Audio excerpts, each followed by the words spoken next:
welcome back to my channel, and today I am doing the mid-year freakout tag. This year is the year that I really got into reading and started my booktube channel. I thought doing the mid-year freakout would be the best thing to do, so let's get started. Number 1 is the best book you've read so far in 2016. For those of you who have been watching my channel from the start, you will know that it is The Muse by Jessie Burton. I think it's the best book of this year just because I didn't expect it to be so good. I read The Miniaturist and I did like it, but The Muse was just so much better. For a second novel, it did the job and it got me hooked on Jessie Burton. The story was amazing, the characters were great, the premise was also good. It's about discovering the painting and the origins of the painting, and you see it in 2 different time zones, when the painting was painted and in the present, well, in the 1960s, where they were trying to discover all this. There's lots of twists and turns that I did not get until the very last minute, where she kind of made it obvious. But yeah, if you like historical fiction, you need to give it a go.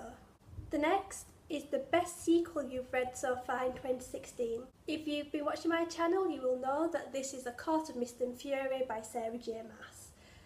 This is just so much better than A Court of Thorns and Roses. Again, like The Muse, it's got loads of twists and turns. I fell in love with characters I did not expect. I have a new ship that I thought I would never expect.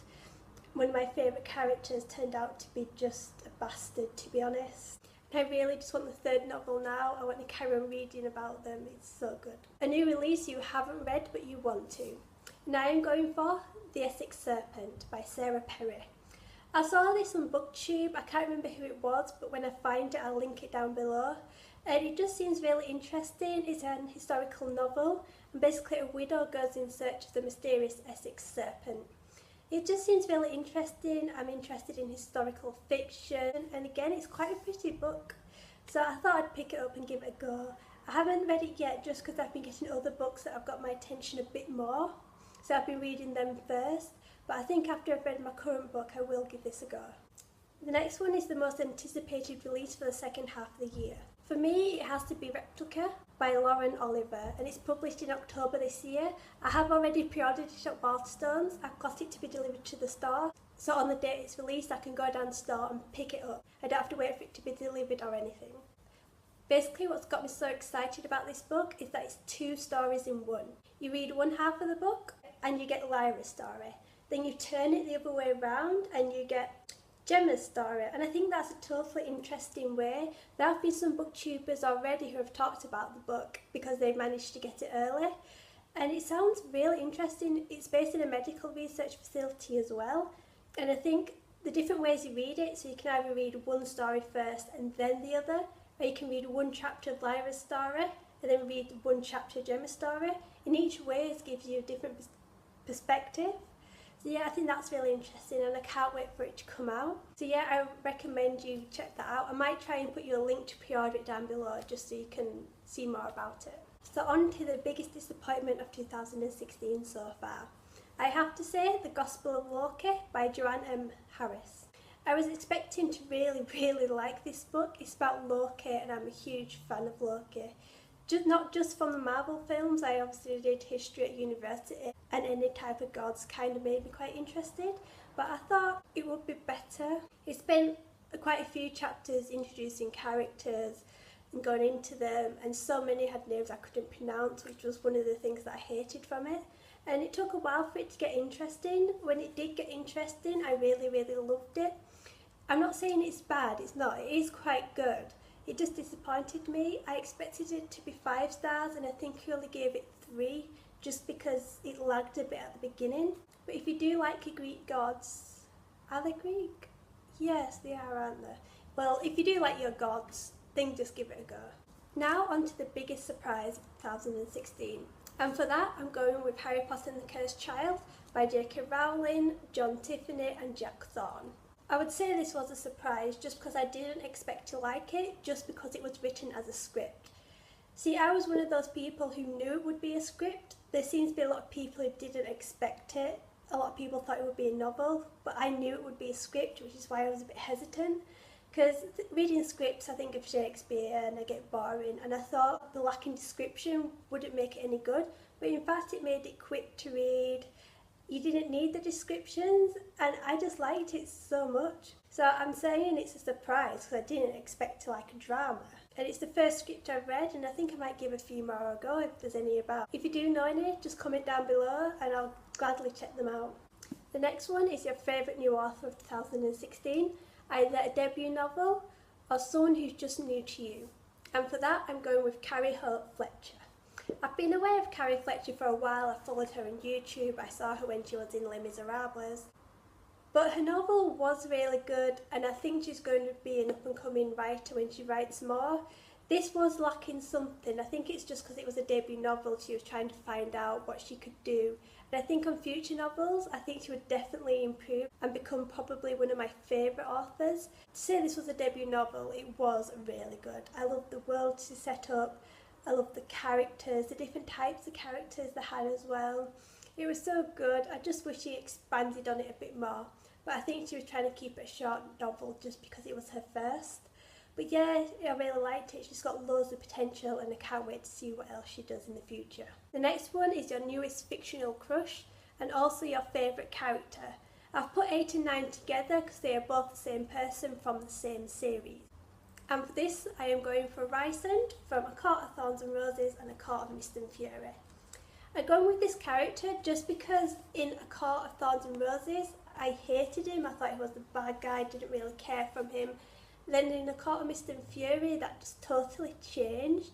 You saw a totally different side to him. You saw how he acted around females. He basically had 2 females at the top of his chain, as though they're kind of in command. And I just liked him. You find out he's quite a sweetheart. I don't want to spoil anything, but he does some really big things.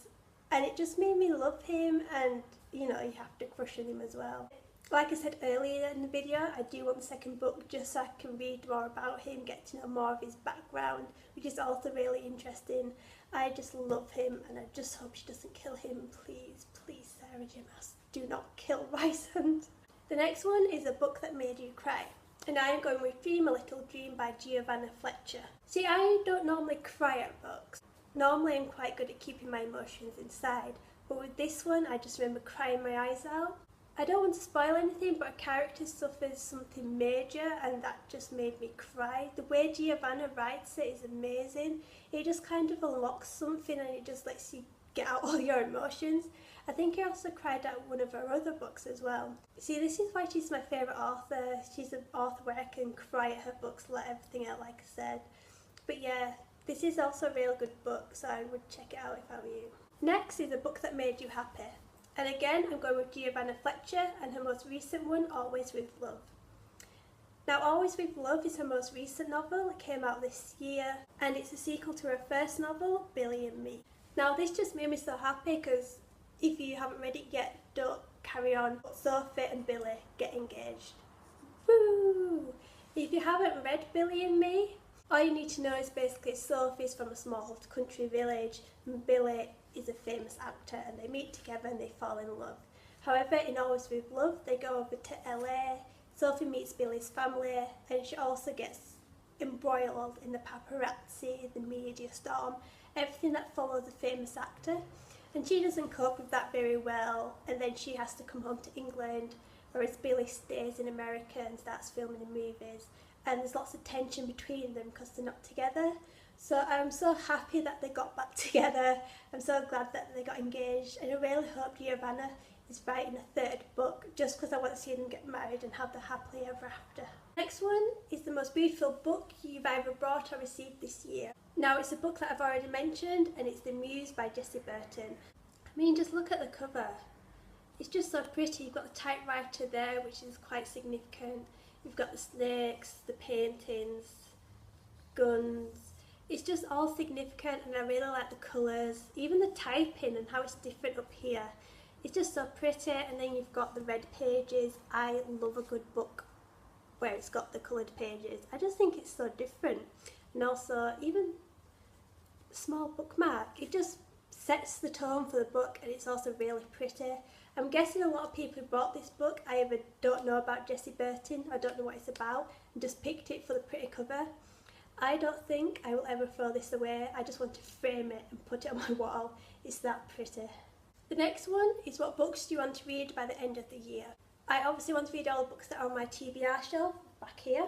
There's also a few books that I don't have that I really want to read, and those are Six of Crows. I can't remember who it's by, but it's been around a lot on BookTube and also on Tumblr, and it just seems really interesting. It seems to be about some misfits who try and do a heist, and also the second book in the series, I think it might be a duology, comes out this year. I have ordered the first book. I ordered it from Book Depository just because I really wanted the hardback version, and for some reason in England we all have the paperback version, and also the new book that's going straight to paperback in the UK. So I've pre-ordered the hardback edition from Book Depository. I also want to read Throne of Glass, I believe it is, by Sarah J Maas, just because after reading A Court of Thorns and Roses I want to get into more of her books. And I have been told by a lot of people that if I liked Court of Thorns and Roses, I would like A Throne of Glass. And it seems really interesting. I believe it's about assassin. And the book that I'm currently reading, Nevernight, is also about an assassin. So I thought this might be a new thing of mine, reading about assassins, which I never normally do, to be honest. And I also want to read The Raven Cycle. It's very popular on BookTube and Tumblr as well. And I just seem like I'm missing out. It seems like it might be quite interesting as well. So I want to at least read the first book of each series before the end of the year. That is my aim. I just need to find pretty editions to buy. So they all need to be matching. So I might need to buy them all together. So I might need to save up my money for that. But I will read them, I promise. This is a promise. And the final one is your favourite book community member. Now I hate these because I hate having to pick. I just think it's cruel, and I think it's like being in the playground being picked to be on your football team. But for this I'm going to go with Alex's fiction addiction, just because she's fairly new to YouTube. She's been on it longer than me, I think it's about 6 months, but she's the one who finally gave me the confidence to go onto BookTube. She doesn't edit her videos, she doesn't look like she's got a tripod. I think she just films on a mobile phone just like I film on my iPad stuck in a chair against the doorstop. So I think she finally gave me confidence, thinking you don't need a tripod, you don't need a camera, you can just film on whatever you need, you don't even have to edit it. I only edit because I sometimes stutter a bit and I forget what I'm saying and there's just lags of silence, so I need to edit it. But yeah, I think she's great, go follow her, she's worth it. And I think if I also try and link a few people down below as well if I remember, because there are quite a few people that I follow. So yeah, that's my mid-year freak out. I can't wait to see what the second half of 2016 brings. And I'll probably do another one of these at the end, like a whole year roundup. But yeah, that's me for today. Again, if you want to talk about any of the books that I mentioned, just comment down below. I'll be happy to have a discussion with you. And also, there's my Tumblr, Twitter, everything down below. Feel free to follow me on there. So I hope to see you soon.